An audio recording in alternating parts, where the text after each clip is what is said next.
Barang siapa yang mengucapkan la ilaha illallah dan mengingkari sesembahan selain Allah. Jadi bukan cuma hanya mengucapkan la ilaha illallah, namun syaratnya yang berikutnya adalah dia harus mengingkari sesembahan selain Allah.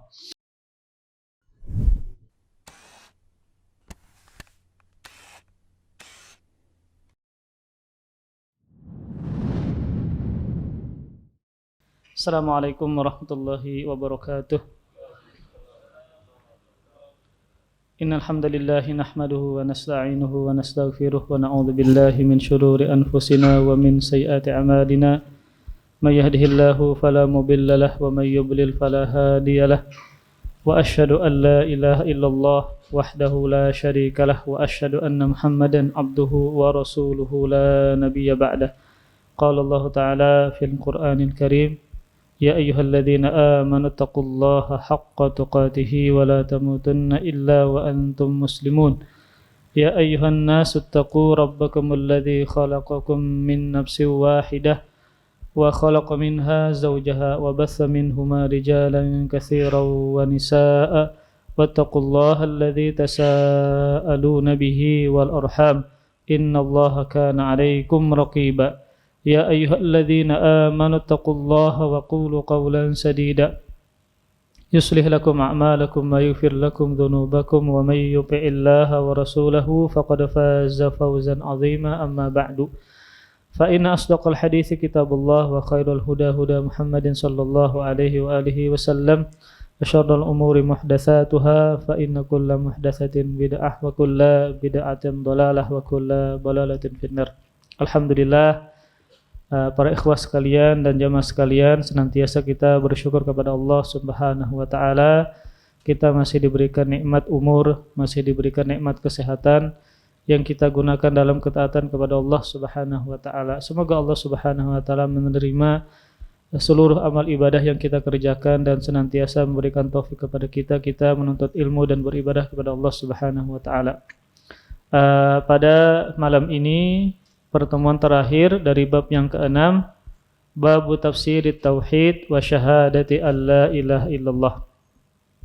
Bab penjelasan tentang makna tauhid dan syahadat la ilaha illallah. Dan bab ini adalah bab yang sangat penting karena seluruh bab-bab yang berkaitan tentang tauhid seperti keutamaan tauhid, kewajiban tauhid dan seterusnya, maka itu tidak bisa kita gapai, tidak bisa kita amalkan kecuali dengan meninggalkan lawannya, yaitu kesyirikan, dan juga maknanya yang benar, yaitu makna dari kalimat tauhid dan syahadat la ilaha illallah. Di pertemuan sebelumnya, ya, di sini penulis membawakan 5 dalil tentang makna dan tafsir dari kalimat tauhid dan la ilaha illallah. Dalil yang pertama adalah surah Al-Isra ayat 57, firman Allah Subhanahu wa taala, Ulaikal ladzina yad'una yabtaghuna ila rabbihimul wasilata ayyuhum aqrabu wa yarjuna rahmatahu wa yakhafuna 'adzabah inna 'adzaba rabbika kana mahdzura. Kata Allah Subhanahu wa taala, yang artinya orang-orang yang mereka seru tersebut, ya, mereka sendiri yang diserukan, yang diibadahi, mereka sendiri mencari jalan kepada Rabb mereka. Siapa di antara mereka yang lebih dekat kepada Allah Subhanahu wa taala? Jadi orang-orang musyrikin yang menyembah orang saleh, yang beribadah kepada orang saleh ini ternyata mereka berlomba-lomba mendekatkan diri mereka kepada Allah Subhanahu wa taala. Dan mereka mengharapkan rahmatnya dan takut akan siksanya. Sesungguhnya siksa Rabbmu adalah sesuatu yang harus ditakuti. Mengenai ayat ini, ya, kita bawakan 2 riwayat dari sahabat. Yang pertama Abdullah bin Mas'ud, yang mana beliau mengatakan bahwa tentang ayat ini, dulu ada sekelompok orang-orang yang menyembah sekelompok jin, yang ternyata jin-jin yang disembah ini akhirnya masuk Islam. Akhirnya apa? Masuk Islam, dan mereka beribadah hanya kepada Allah dan mentauhidkan Allah Subhanahu wa taala. Namun orang-orang atau musyrikin yang menyembah jin ini tetap mereka menyembah jin. Padahal jin-jin yang soleh-soleh ini sudah masuk Islam dan beribadah dan mentauhidkan Allah Subhanahu wa taala.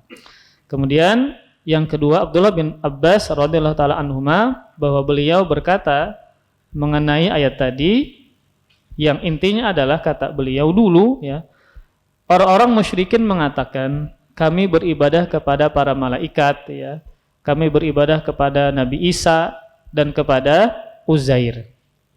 Dan ternyata mereka yang disembah ini ya, malaikat ya, Nabi Isa dan Uzair adalah orang-orang yang soleh, adalah orang-orang yang soleh yang senantiasa beribadah kepada Allah Subhanahu wa taala.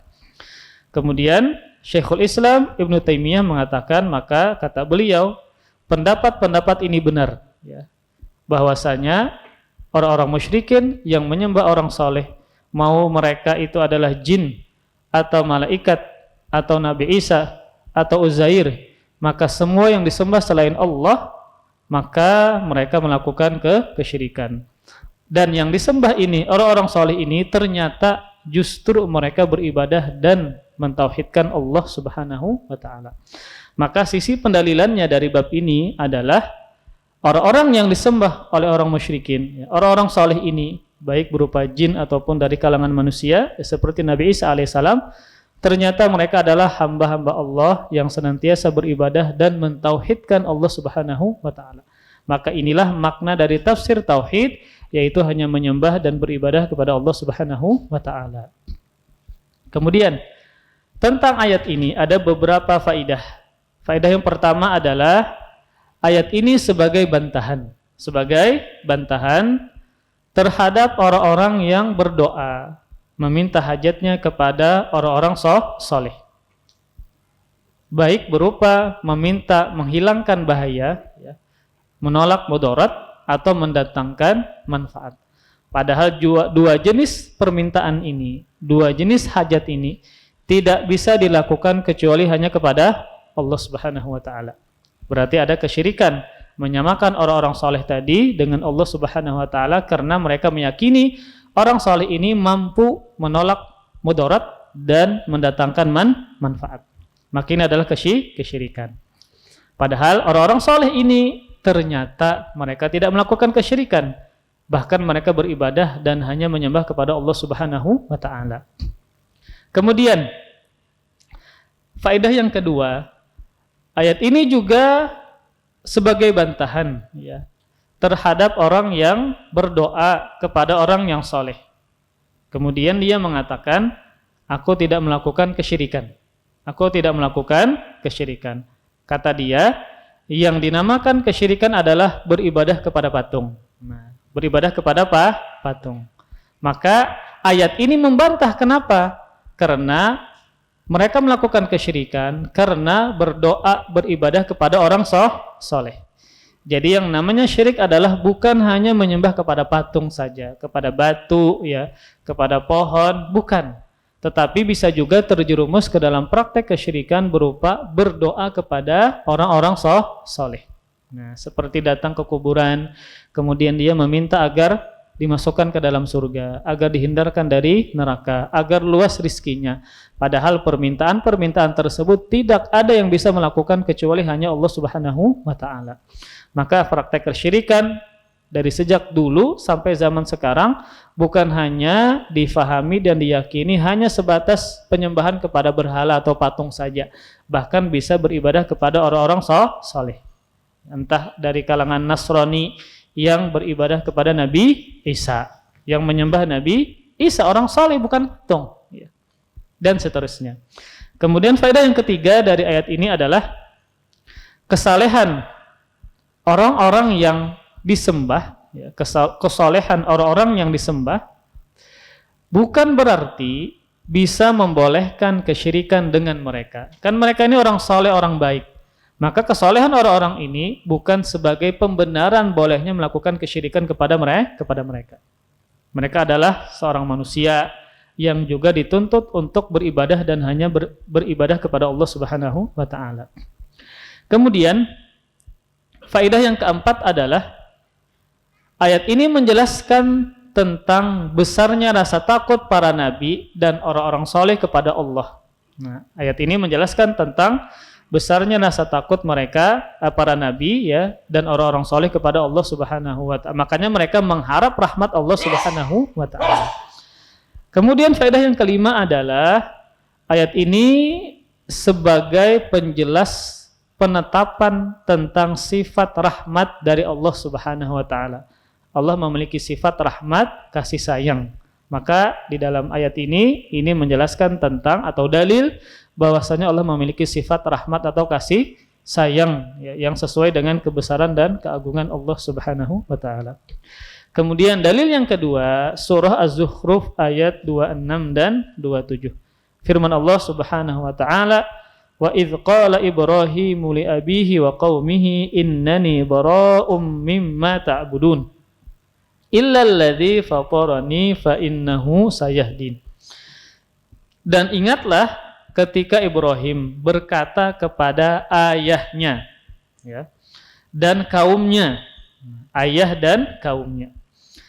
Kata Nabi Ibrahim, "Sesungguhnya aku berlepas diri dari apa yang kalian sembah, kecuali zat yang telah menciptakanku. Kecuali zat yang telah menciptakanku, maka aku hanya menyembah Dia yang telah menciptakanku. Maka zat yang telah menciptakanku, maka ketika saya mengatakan yang menciptakanku adalah satu-satunya Allah, maka saya beribadah pun satu-satunya hanya kepada Allah Subhanahu wa ta'ala. Zat yang telah menciptakan aku, karena hanya Dia yang menunjukkan kepada jalan kebenaran." Maka sisi pendalilan ayat ini, di dalam ayat ini terkandung dari dua rukun kalimat tauhid. Terkandung apa? Dua rukun dari kalimat tauhid, la ilaha illallah, yaitu an-nafyu wal itsbat, penafian dan pengisbatan atau penetapan. Penafian tidak ada sesembahan, itsbat penetapan sesembahan tersebut hanya untuk Allah Subhanahu wa ta'ala. Perhatikan. Dan ingatlah ketika Ibrahim berkata kepada ayahnya dan kaumnya, "Sesungguhnya aku berlepas diri dari apa yang kalian sembah." Maka ini penafian. Penafian Nabi Ibrahim kepada sesembahan yang disembah oleh ayahnya dan kaumnya selain Allah Subhanahu wa ta'ala. Kemudian baru beliau tetapkan yang disembah adalah zat yang telah menciptakan aku. Siapa? Allah Subhanahu wa ta'ala. Maka inilah tafsir dari makna la ilaha illallah, yaitu di dalamnya terkandung penafian dan pengisbatan. Menafikan seluruh sesembahan dan menetapkan sesembahan tersebut hanya untuk Allah Subhanahu wa ta'ala. Kemudian ringkasnya ada beberapa faedah dari ayat ini. Yang pertama adalah kesatuan landasan agama para nabiullah, yaitu tauhid.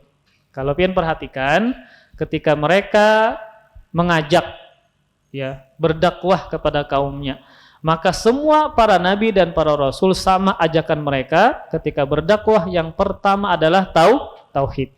Yang pertama adalah tauhid. Kemudian faedah yang kedua, ayat ini menunjukkan bahwa terang-terangan dalam menyampaikan kebenaran adalah sifat para rasul. Terang-terangan dalam menyampaikan kebenaran adalah sifat para rasul. Ketika hak maka katakan hak, ketika batil maka katakan batil. Ini halal katakan halal, ini haram katakan haram. Ini iman katakan iman, ini syirik katakan syirik. Jelas, tidak ambigu, tidak multitafsir. Ketika itu hak maka jelaskan secara terang-terangan. Ya, terang-terangan. Inilah sifat dari para nabi dan para rasul ketika mereka berdakwah dan mengajak kepada kebenaran. Kemudian faedah yang ketiga, ayat ini menunjukkan adalah penampakan pengingkaran serta melepaskan diri dari agama orang-orang musyrik. Menampakkan pengingkaran dan berlepas diri dari agama orang-orang musyrikin. Karena Nabi Ibrahim mengatakan, aku berlepas diri dari apa yang kalian sembah. Maka dari ayat ini isyarat sebagai bantahan juga terhadap orang-orang yang mengatakan semua agama benar. Semua agama benar. Kenapa demikian? Salah, dan ini bantahannya, karena agama yang mentauhidkan Allah cuma agama Islam. Maka selainnya adalah agama kekufuran. Dan juga Allah mengatakan inna dina indallahil Islam. Sesungguhnya agama satu-satunya milik Allah adalah Islam. Yang Allah tidak ridha selain Islam. Maka tidak benar ungkapan orang-orang zaman sekarang yang mengatakan semua agama benar. Yang mana semua agama ini tujuannya satu, untuk masuk surga kata mereka. Maka agama tauhid yang diridhai Allah adalah Islam saja. Selainnya adalah agama kekufuran. Maka wajib berlepas diri dari agama-agama orang yang melakukan kesyirikan. Kemudian para ikhwah sekalian, faedah yang keempat dari ayat ini adalah dalil yang kedua. Ketika Nabiullah Ibrahim alaihissalam berlepas diri dari sesembahan selain Allah, beliau mengatakan illalladzi fatarani fa innahu sayahdin. Kecuali aku menyembah kepada zat yang telah menciptakanku, sungguh dialah yang memberikan petunjuk kepada jalan yang lurus. Nah, dari perkataan beliau ini, kecuali aku beribadah hanya kepada zat yang telah menciptakanku, ini terdapat dua faedah. Faedah yang pertama adalah perkataan beliau tadi sebagai isyarat terhadap alasan kenapa kita harus mengesahkan Allah dalam ibadah, yaitu sebagaimana Allah satu-satunya yang menciptakan, maka Allah lah satu-satunya yang harus kita ibadahi. Kan beliau mengatakan kecuali zat yang telah menciptakan aku, maka dialah yang berhak aku sembah. Isyarat yang kedua, faedah yang kedua adalah rusaknya akal sehat dari penyembah berhala. Dari sisi apa? Berhala-berhala tersebut tidak menciptakan mereka, maka tidak berhak untuk diibadahi. Nah, berhala-berhala tadi tidak menciptakan para penyembahnya, bahkan penyembahnya lah yang menciptakan berhala-berhala. Sedangkan yang berhak disembah adalah yang menciptakan, yaitu Allah Subhanahu wa taala. Sedangkan berhala tadi tidak menciptakan penyembahnya, bahkan penyembahnya lah yang memahat patung tadi. Ketika dikatakan oleh Nabi Ibrahim, kecuali aku sembah adalah yang menciptakan aku, berhala tidak menciptakan aku dan juga tidak menciptakan kalian, maka yang berhak disembah adalah yang menciptakan aku dan kalian, yaitu Allah Subhanahu wa taala. Kemudian dalil yang ketiga ini masih murojaah, yaitu firman Allah Subhanahu wa taala di surah At-Taubah ayat 31. Ittakhadhu ahbarahum wa ruhbanahum arbabam min dunillahi wal masih ibn Maryam wa ma umiru illa liya'budu ilaha wahida la ilaha illahu subhanahu amma yusyrikun. Surah At-Taubah ayat 31. Mereka menjadikan, mereka di sini ahlul kitab, ya, ahlul kitab Yahudi dan Nasrani. Mereka menjadikan, atau orang-orang Yahudi, konteksnya adalah orang-orang Yahudi karena di sini mereka menyembah Nabi Isa. Berarti adalah orang-orang orang-orang Nasrani. Mereka orang-orang Nasrani menjadikan orang-orang alim dan pendeta-pendeta mereka sebagai Tuhan-Tuhan selain Allah. Jadi orang Nasrani menjadikan orang alim-alim dan pendeta-pendeta mereka sebagai sesembahan selain Allah. Dan juga Al-Masih putra Maryam, juga mereka bikin Tuhan selain Allah. Padahal mereka orang-orang alim tadi, pendeta-pendeta mereka tadi, dan juga Nabi Isa tidak lain hanyalah diperintahkan untuk beribadah kepada satu sesembahan. Tidak ada sesembahan yang hak selain Dia, Maha suci Allah dari perbuatan syirik mereka. Nah, para ikhwah sekalian, maka di sini orang-orang Nasrani ya menjadikan pendeta-pendeta dan orang-orang berilmu di antara mereka sebagai sesembahan selain Allah. Dari sisi apa? Apakah orang berilmu di antara mereka, ataukah pendeta mereka ini mereka sembah, mereka berdoa kepada mereka? Maka jawabannya tidak. Dari sisi apa? Dari sisi orang-orang berilmu di antara mereka dan pendeta-pendeta mereka merubah syariat. Mereka merubah syariat Allah Subhanahu wa taala. Yang halal mereka haramkan, yang haram mereka halalkan. Kemudian diikuti oleh orang-orang Nasrani. Inilah bentuk kesyirikan mereka. Karena hak tasyri' membikin syariat adalah hanya Allah Subhanahu wa taala. Ketika mereka ahlul kitab ini, orang Nasrani ini mengikuti ulama mereka, pendeta mereka yang membikin penyimpangan berupa merubah syariat dan diikuti, maka mereka melakukan kesyirikan. Ya, jadi orang berilmu atau pendeta, mereka tidak menyembah, mereka tidak minta hajat, tidak berdoa kepada mereka, bukan. Tetapi apa? Ketika mereka orang berilmu di antara mereka dan pendeta mereka merubah syariat. Merubah syariat. Menghalalkan yang diharamkan atau mengharamkan yang dihalalkan atau menghalalkan apa yang diharamkan. Kemudian diikuti oleh mereka. Maka mereka melakukan penyimpangan dan sesembahan selain Allah Subhanahu wa taala, padahal yang membikin syariat satu-satunya adalah Allah Subhanahu wa taala. Nah, kemudian tentang ayat ini, ya. Maka Rasulullah sallallahu alaihi wasallam menjelaskan, ya, kepada sahabat Adi bin Hatim. Ini sebagaimana yang diriwayatkan oleh Imam Tirmidzi dalam sunannya, bahwa Adi bin Hatim beliau mengatakan, yang mana beliau datang kepada Nabi dan ketika itu masih ahlul kitab, masih orang Nasrani, belum masuk Islam. Kata sahabat Adi bin Hatim, aku pernah mendatangi Nabi Shallallahu Alaihi Wasallam dan di leherku ada salib terbuat dari emas. Nah, ketika melihat hal tersebut, Rasul mengatakan kepada sahabat Adi bin Hatim ini, ya Adi, itrah anka hadzal wathan. Wahai Adi, buanglah berhala ini. Maksudnya apa? Salib yang melingkar di leher sahabat ini. Dan kata sahabat ini, aku mendengar beliau sallallahu alaihi wasallam membaca sebuah ayat dalam surah Al-Baqarah atau Taubah yang kita baca tadi, ittakhadhu ahbarahum wa ruhbanahum arbaba min dunillah. Mereka orang Nasrani menjadikan orang-orang alim dan rahib-rahib mereka sebagai Tuhan selain Allah Subhanahu wa taala. Contohnya adalah salib. Nah, mereka katakan sebagai penebus dosa. Mereka katakan sebagai simbol agama, padahal tidak. Padahal tidak, mereka rubah agama Allah Subhanahu wa taala.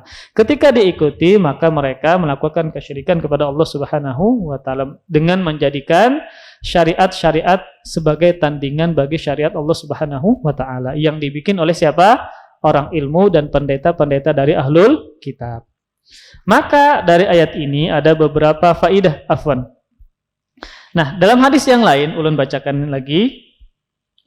Rasulullah sallallahu alaihi wasallam juga bersabda, hadis yang diriwayatkan oleh Imam Tirmidzi, kata Rasulullah sallallahu alaihi wasallam, "Amma innahum lam yakunu ya'budunahum, walakinnahum kanu idza ahallu lahum syai'an istahalluhu, wa idza harramu alaihim syai'an harramuhu." Ketahuilah, sesungguhnya mereka orang Yahudi dan Nasrani tidaklah menyembah mereka, tidaklah menyembah orang berilmu dan pendeta-pendeta mereka. Tidak disembah, tidak berdoa, enggak.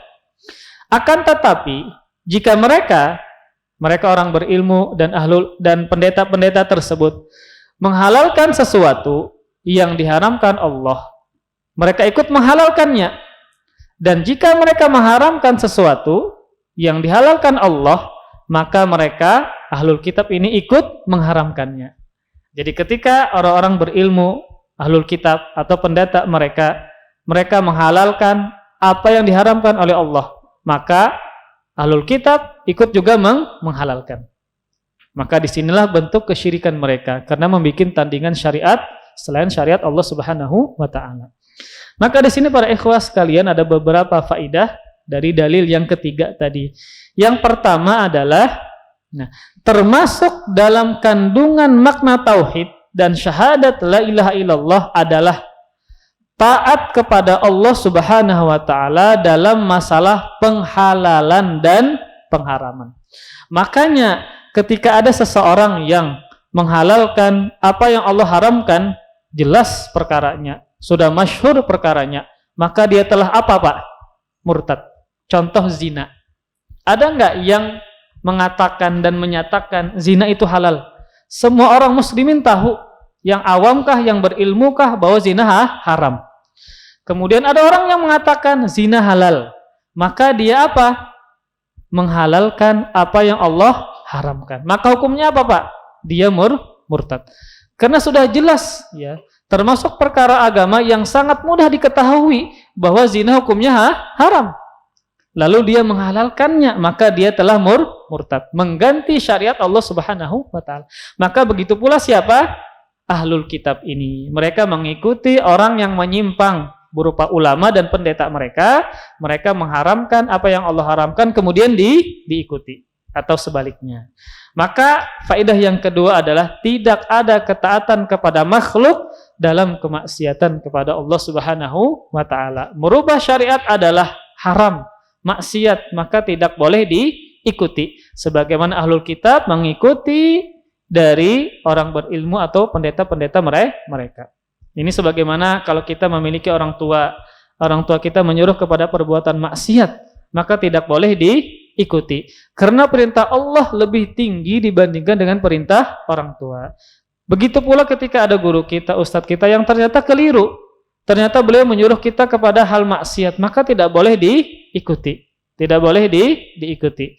Karena perintah Allah lebih tinggi dibandingkan dengan perintah makhluknya. Maka la ta'ata li makhluk fi maksiatil khaliq.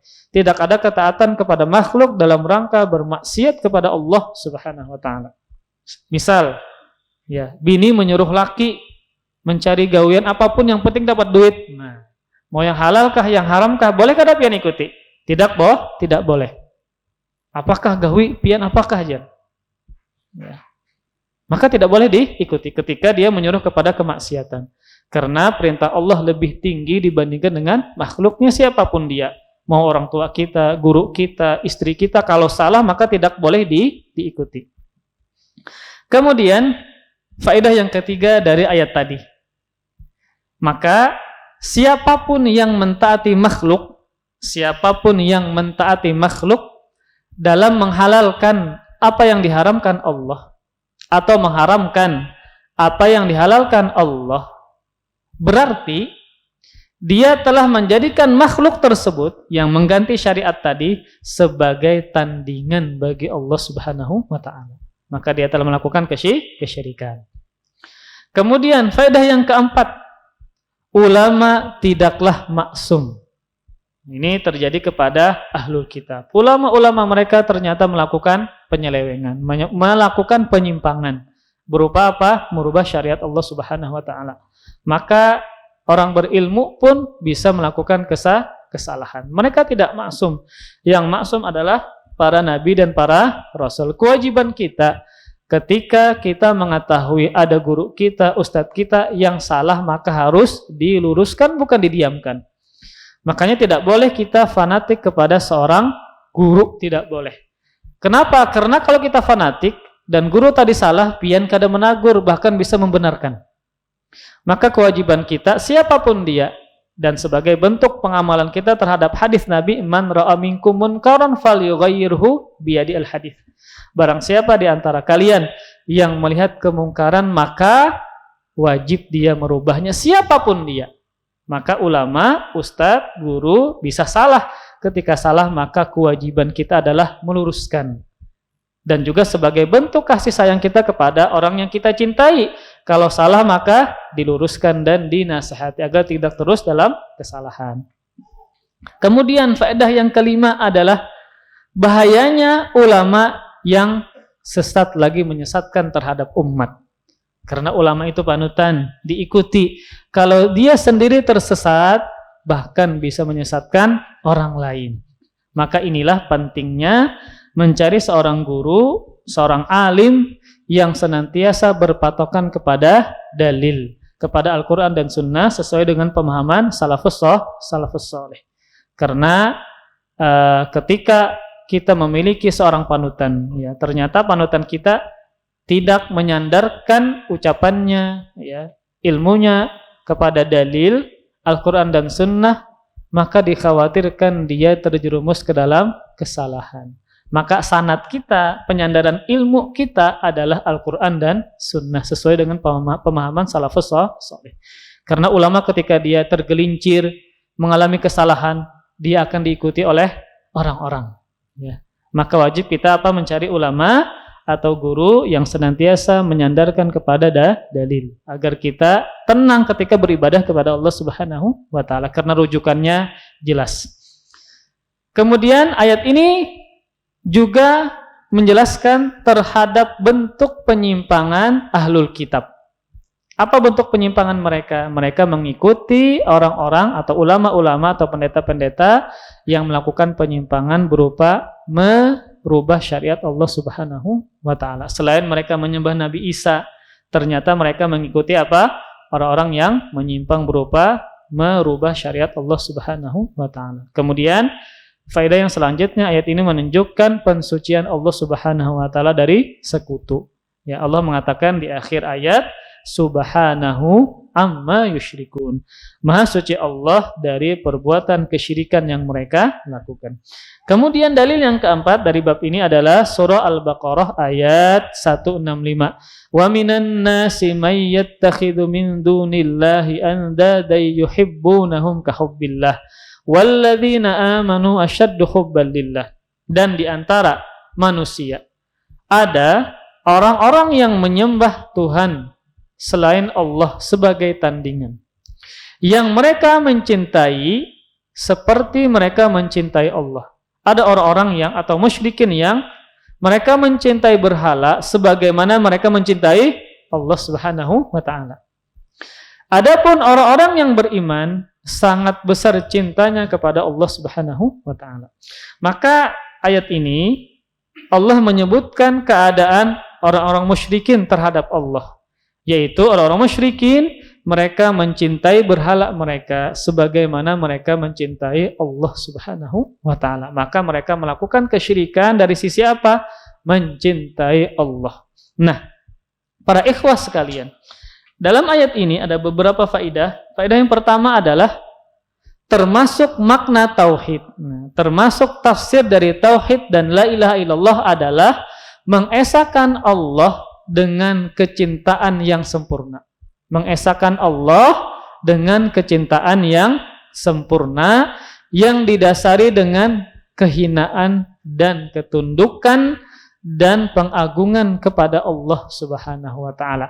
Maka cinta jenis ini adalah ibadah, tidak boleh diselewengkan kepada selain Allah, sebagaimana orang musyrikin sangat mencintai Allah, namun mereka juga sangat mencintai berhala-berhala mereka. Maka mereka melakukan kesyirikan kepada Allah Subhanahu wa taala. Kita sambung setelah Isya. Dalil yang kelima, kemudian faedah dari bab ini. Kita teruskan. Dalil yang keempat adalah firman Allah Subhanahu wa taala, "Wa minan nasi may yattakhidhu min dunillahi andada yuhibbunahum ka hubbillah walladzina amanu asyaddu hubban lillah." Dan di antara manusia atau orang musyrikin ada orang-orang yang menyembah Tuhan selain Allah sebagai tandingan, yang mereka mencintai seperti mereka mencintai Allah. Adapun orang-orang yang beriman sangat besar cintanya kepada Allah Subhanahu wa taala dan tidak kepada selain Allah. Nah, di sini Allah menyebutkan tentang keadaan kaum musyrikin terhadap Allah, yang mana mereka mencintai para berhala sebagaimana mereka mencintai Allah Subhanahu wa taala. Maka mereka melakukan syirik dalam cinta kepada Allah Subhanahu wa taala. Maka faedah yang pertama adalah termasuk makna tauhid, ya. Dan syahadat la ilaha illallah adalah mengesahkan Allah Subhanahu wa taala dengan kecintaan yang sempurna. Mengesahkan Allah Subhanahu wa taala dengan kecintaan yang sempurna yang didasari dengan kehinaan, tunduk, pengagungan, memuliakan, ketaatan dan kepatuhan secara zahir dan batin. Maka jenis cinta ini adalah jenis ibadah.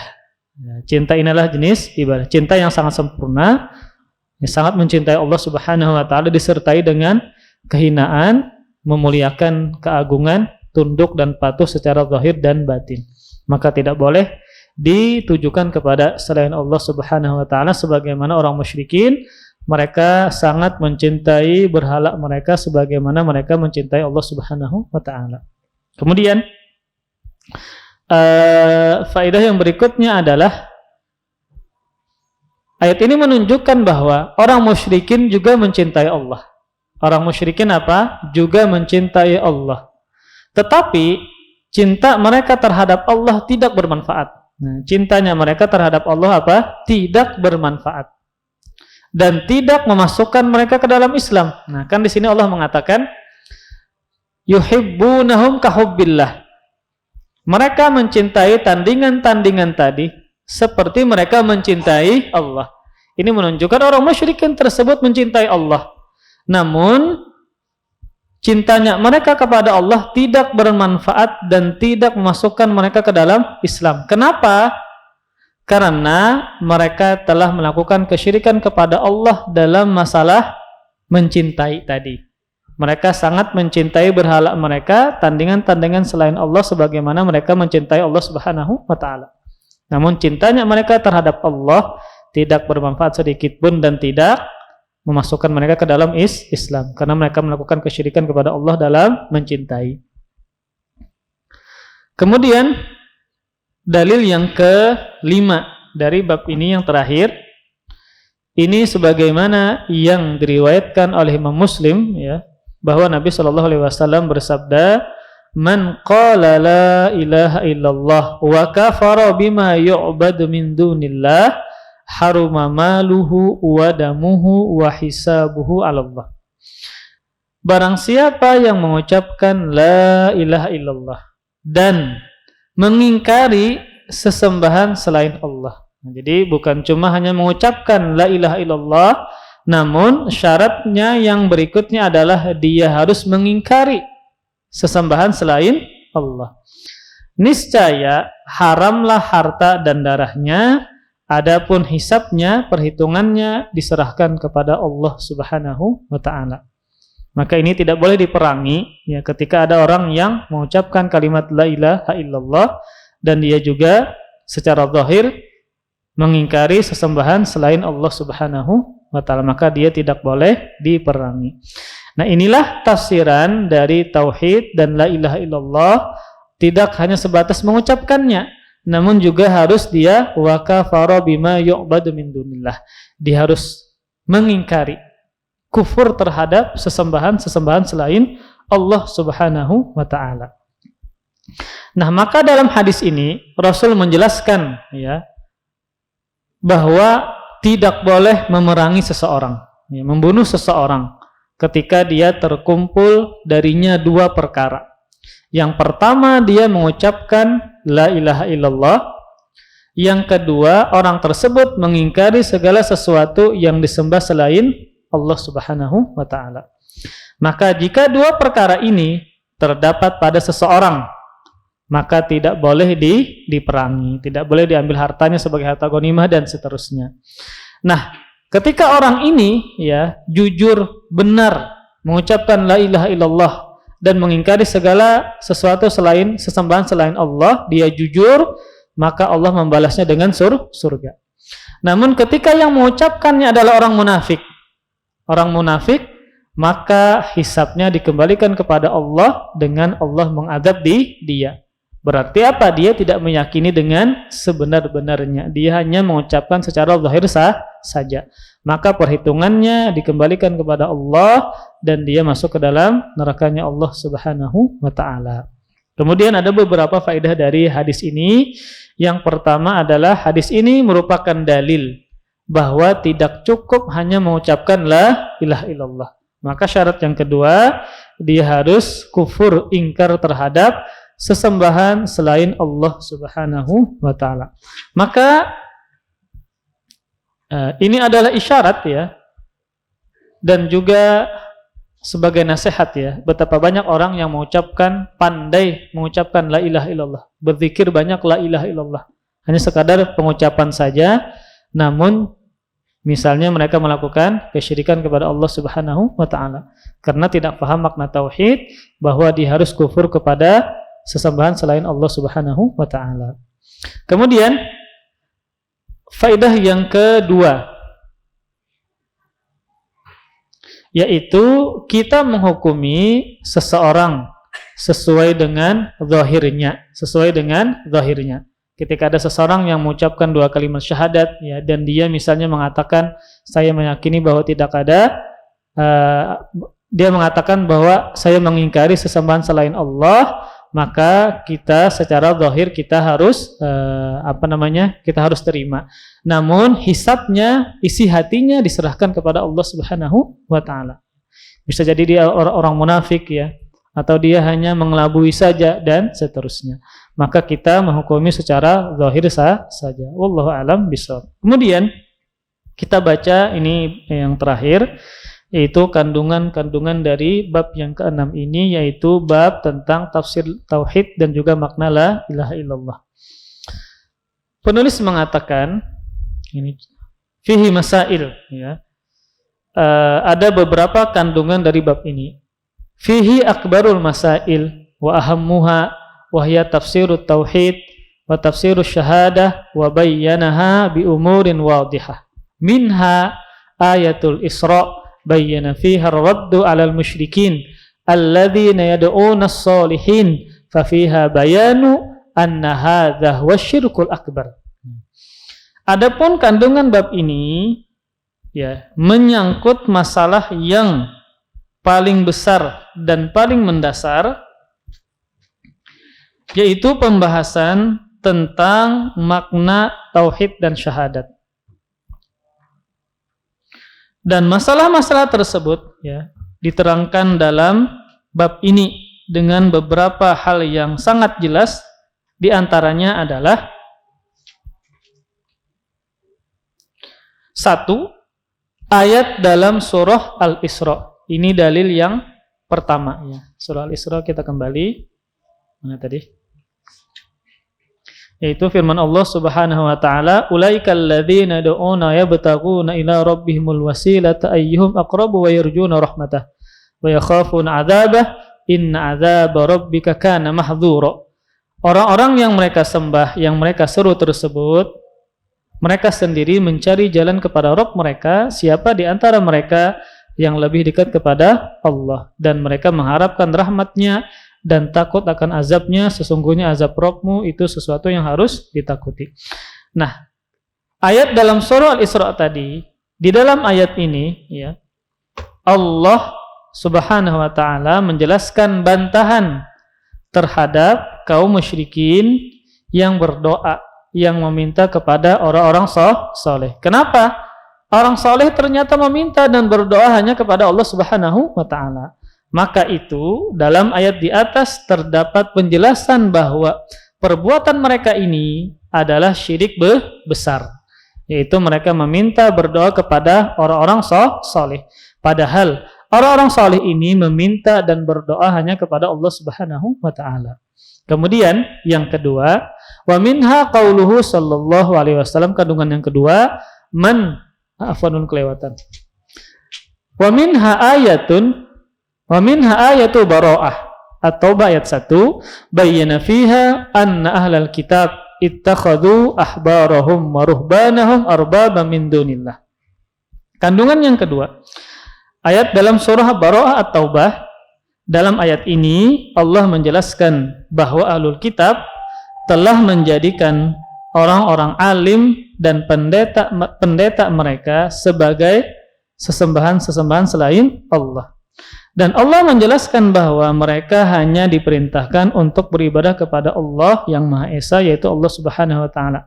Padahal tafsiran ayat ini yang jelas dan tidak dipermasalahkan lagi, yaitu mematuhi orang-orang alim dan rahib atau pendeta-pendeta dalam kemaksiatan, bukan menyembah mereka. Jadi kandungan yang kedua dari ayat Baro'ah yaitu tentang kesyirikan yang dilakukan oleh ahlul kitab, yaitu mereka mengikuti penyimpangan dari ulama dan pendeta mereka, yaitu merubah syariat.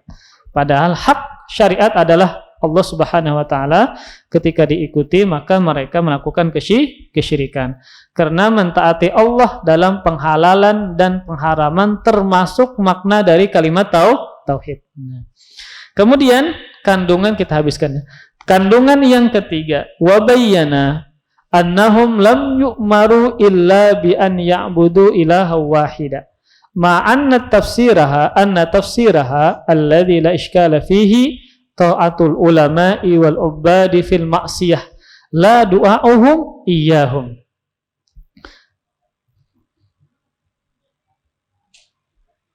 Kemudian yang tadi yang ulun keliru, ini yang tadi ulun baca Arabnya. Kemudian yang ketiga, wa minha qaulul Khalili alaihissalam lil kuffar, innani bara'um mimma ta'budun illa alladhi fatarani fastathna minal ma'budi rabbah. Wa dzakara subhanahu anna hadhil bara'ah wa hadhil muwalah hiya tafsiru syahadati alla ilaha illallah faqala waj'alaha kalimatan baqiyatan fi aqibihi la'allahum yarji'un. Az-Zukhruf ayat 28. Kandungan yang ketiga, perkataan Al-Khalil Ibrahim alaihissalam kepada orang-orang kafir termasuk ayah beliau, sesungguhnya aku berlepas diri dari apa yang kalian sembah kecuali aku beribadah kepada Allah yang telah menciptakanku. Maka di sini kata penulis, Nabi Ibrahim mengecualikan Allah Subhanahu wa taala dari segala sesembahan kecuali Rabb yang telah menciptakanku. Maka di sini Nabi Ibrahim mengecualikan Allah Subhanahu wa taala dari segala sesembahan. Allah Ta'ala menyebutkan bahwa pembebasan diri atau berlepaskan diri dari segala sesembahan yang batil dan pernyataan yang setia kepada Rabb yang hak yaitu Allah merupakan tafsir yang sebenarnya dari syahadat la ilaha illallah. Jadi melepaskan diri dari segala sesembahan yang batil dan pernyataan kepada sesembahan yang hak yaitu Allah, maka ini adalah merupakan tafsiran dari sebenarnya dari syahadat la ilaha illallah. Dan Allah Subhanahu wa taala berfirman, wa ja'alaha kalimatan baqiyatan fi aqibihi la'allahum yarji'un. Kata Allah Subhanahu wa taala, dan Ibrahim menjadikan kalimat tauhid tersebut kalimat yang kekal kepada keturunannya agar mereka kembali kepada kalimat tauhid tersebut. Kemudian yang keempat kita cepati. Wa minha ayatul Baqarah fil kufaril ladzina qala Allahu fihim wa ma hum bi kharijina minan nar. Al-Baqarah 167. Dzakara annahum yuhibbuna andadahum ka hubbillah fadalla ala annahum yuhibbuna Allah hubban aziman. Walam yudkhilhum fil Islam fa kaifa biman ahabban nidda akbar min hubbillah wa kaifa biman la yuhibba illa nidda wahdahu walam yuhibballah. Kandungan yang keempat ya. Ayat dalam surah Al-Baqarah yang dijadikan sebagai dalil oleh penulis itu berkenaan dengan orang-orang kafir, orang-orang musyrikin. Yang dinyatakan Allah dalam firman-Nya, wa ma hum bi kharijina minan nar, dan mereka tidak akan keluar dari neraka. Bagaimana keadaan mereka, kondisi mereka terhadap Allah? Disebutkan dalam ayat tersebut bahwa mereka mencintai tandingan selain Allah. Ini menunjukkan bahwa mereka mempunyai kecintaan yang besar kepada Allah Subhanahu wa taala. Jadi mereka orang musyrikin ini Allah sebutkan dalam ayat tadi, mereka sebenarnya sangat cinta kepada Allah, sangat cinta kepada Allah. Namun besarnya cinta mereka kepada Allah, mereka berikan juga kepada tandingan-tandingan selain Allah Subhanahu wa taala. Nah, kecintaan tersebut belum bisa masukkan mereka ke dalam Islam. Kenapa? Karena kecintaan tadi yang luar biasa tadi mereka kepada Allah, ternyata mereka juga berikan kepada selain Allah Subhanahu wa taala. Padahal makna dari tauhid, makna dari syahadat la ilaha illallah, kecintaan jenis ini adalah ibadah, tidak boleh ditujukan kepada selain Allah Subhanahu wa taala. Cinta yang sempurna yang didasari dengan kehinaan, ketundukan, ketaatan, kepatuhan, pengagungan secara zahir dan batin. Ternyata mereka tujukan kepada sesembahan selain Allah Subhanahu wa taala. Nah, kemudian kata penulis, lalu bagaimana dengan orang yang mencintai sesembahan yang lebih besar daripada kecintaannya kepada Allah Subhanahu wa taala? Jadi ada seseorang yang mencintai berhala. Ternyata kecintaan dia kepada berhala lebih besar dibandingkan kecintaan dia kepada Allah Subhanahu wa taala. Menyamakan kecintaan tadi saja, maka itu adalah kesyirikan. Maka bagaimana kecintaan kepada Allah ternyata lebih sedikit dibandingkan dengan cinta dia kepada berhala. Kemudian kata penulis, bagaimana dengan orang yang hanya mencintai sesembahan selain Allah dan tidak mencintai Allah Subhanahu wa taala? Maka dia lebih besar keburukannya dibandingkan dengan orang musyrikin tadi.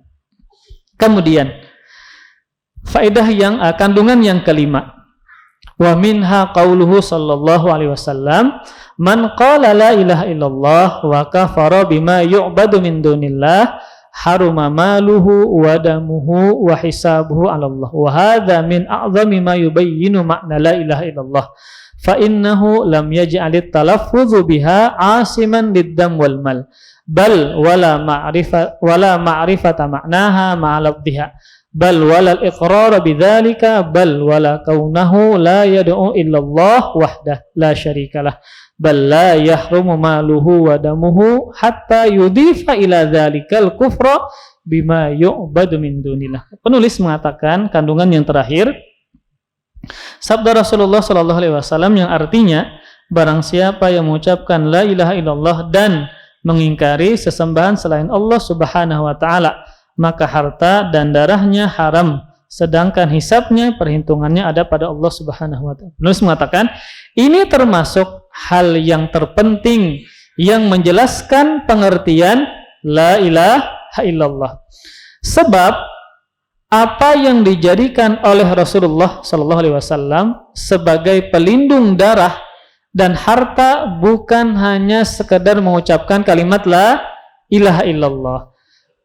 Bukan juga hanya sekedar mengerti maknanya, lafaznya, bukan juga karena dia meminta melainkan hanya kepada Allah yang tidak ada sekutu baginya, akan tetapi tidaklah haram dan terlindungi harta dan darahnya sampai dia menambahkan kepada pengucapan kalimat la ilaha illallah tambahan apa? Pengingkaran terhadap segala sesembahan selain Allah Subhanahu wa taala. Maka apabila dia telah mengatakan demikian, maka tidak boleh diperangi. Maka inilah tafsiran dan makna dari la ilaha illallah. Dia harus mengingkari sesembahan selain Allah Subhanahu wa taala.